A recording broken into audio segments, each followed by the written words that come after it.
Members of Congress are back in their home states for August recess, including Oklahoma Senator James Lankford. And this morning, he sat down with 2 News Today anchors Justin Fischer and Cori to talk about a range of topics. And Justin shares part of that discussion. Senator James Lankford joining us today to talk the National Defense Authorization Act, passport backlog, and Oklahoma National Guard members going to the southern border. They're not doing arrests. They're not doing Border Patrol legal work in that sense. They're assisting the Border Patrol. Lankford says, essentially, cartels use a group as a sort of decoy and then send another group through when Border Patrol is occupied.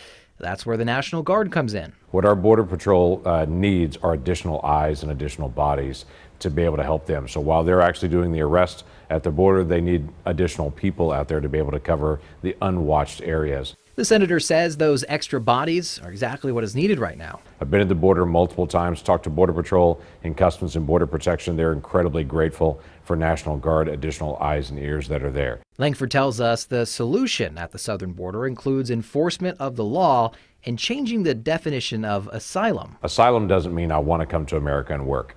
That's not what it means, and that's how it's being used right now. And speaking of traveling to other countries, the State Department expects at least 2 million more passport applications than it did in 2017, which was the previous high. And right now, folks are waiting months to get theirs. That is something the senator says he is working to fix. So I've actually introduced legislation that did pass through the National Defense Authorization last week.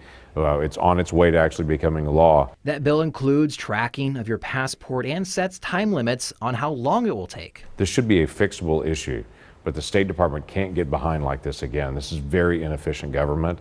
We've got to actually be better at this. And speaking of efficient government and the National Defense Authorization Act, the Senate's bill of $886 billion and includes a 5.2% pay raise for service members.